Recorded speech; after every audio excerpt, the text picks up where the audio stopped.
Members of the Borneo Forum organization, members of the media, ladies and gentlemen, a very good morning, a very good afternoon and evening to all of you from wherever you are in our planet.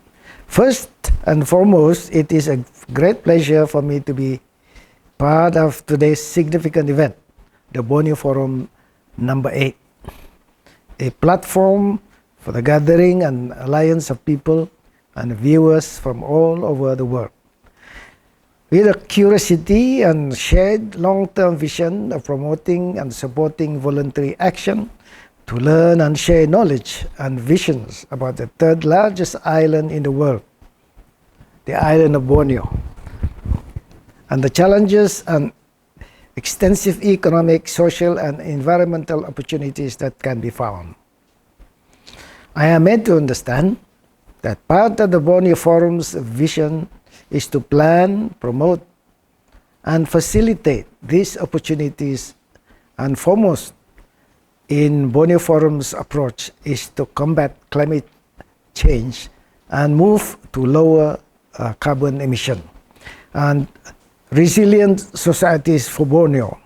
I would like to congratulate the Borneo Forum, Blue Hope, and the BIM Yaga Secretariat for organizing this event for Sabah and Borneo.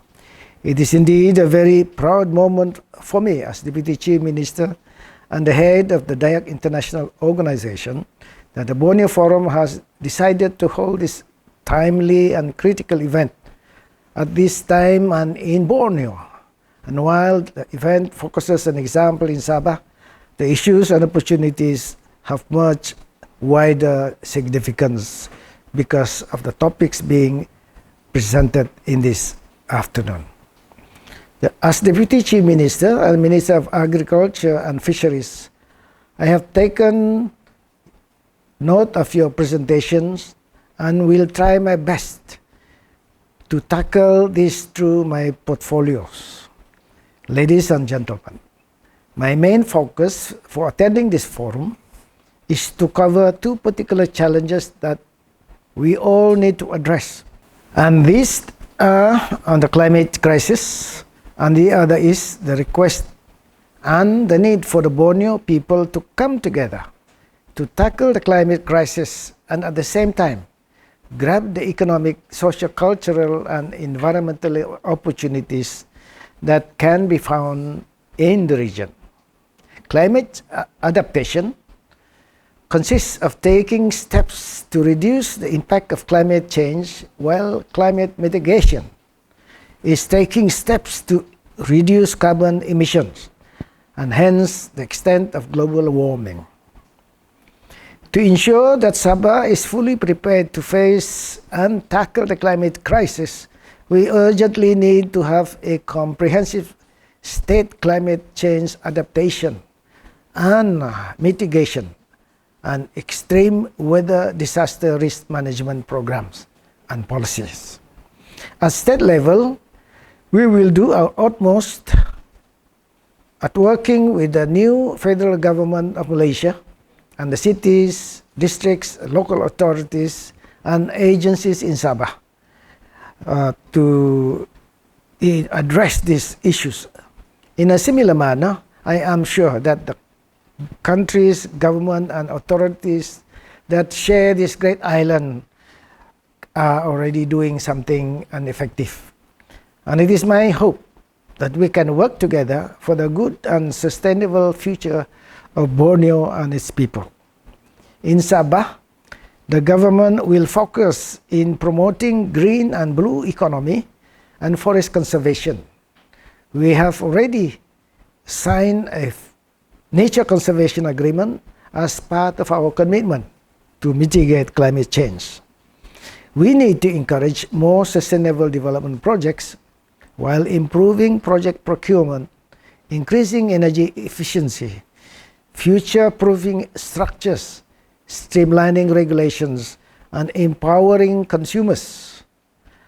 Our infrastructure must be certified as sustainable. Our building must be assessed and certified green and we must put in place policies and programs that are climate resilient to protect our coastline, seas, and the beautiful coral triangle from sea level rises and pressing issues like fish bombing and plastic pollution. Reef Malaysia's monitoring of fish bombing in Sabah recorded 2,832 blasts from June 2014 until February 2020.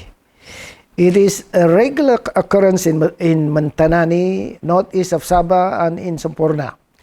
This is a staggering number. Also, I know that our shores are affected by major pollution, notably marine plastic. I will get my ministry to look into these matters as soon as possible. The overwhelming change in our planet's climate is having a great impact on our food production and also water supply. The United Nations has projected that up to 25% of global food production could be lost by 2050 due to the combined impact of climate change and the degradation of land and water scarcity. In the meantime, the global population is projected to increase from the current 7 billion to 9.5 billion.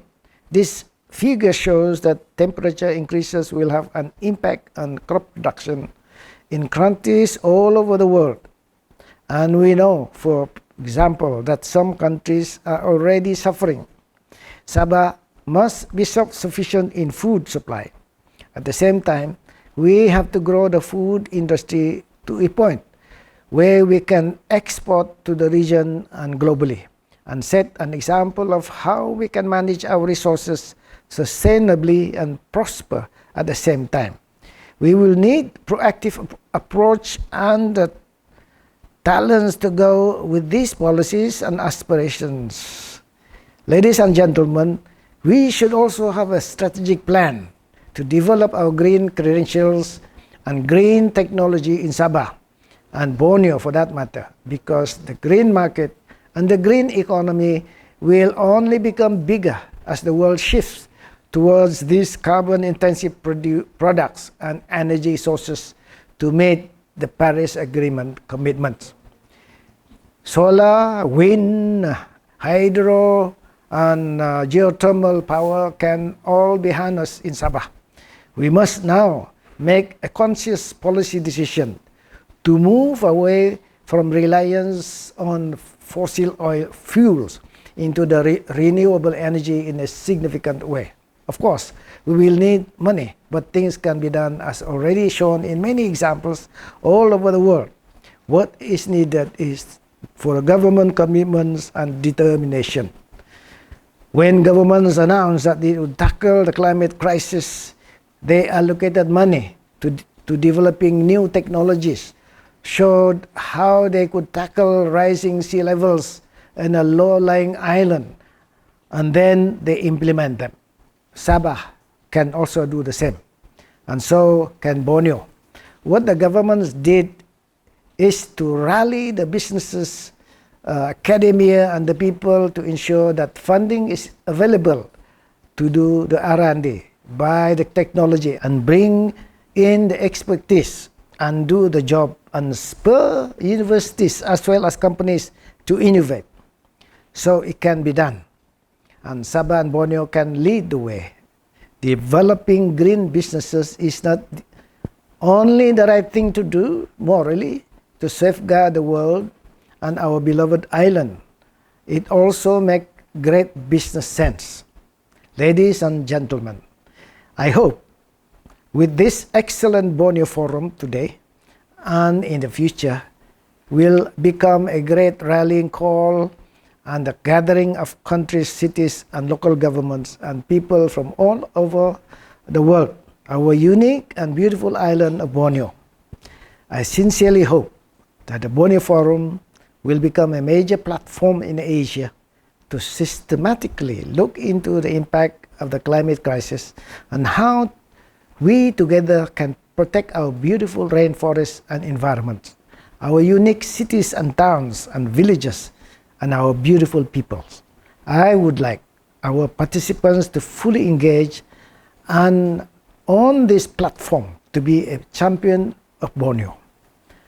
I am pleased to inform that we have already set up a think tank body called the Borneo Institute, which will play a crucial role in setting up the right mindset through quality research aimed at influencing policy change towards a more sustainable Sabah and Borneo. Let us also continuously be committed in addressing climate issues to improve quality of life for Borneo communities, not only through cleaner air, greener and more livable cities, but also with improved management and delivery of public services.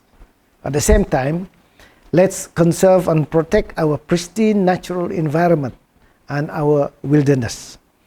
Finally, ladies and gentlemen, when we take measures to reduce carbon emissions, improve air quality and the livability of our cities, the health of our community improves, and we make our street cleaner, greener, and make a significant transition to clean energy use, we are investing in sustainable economic growth and greater equity.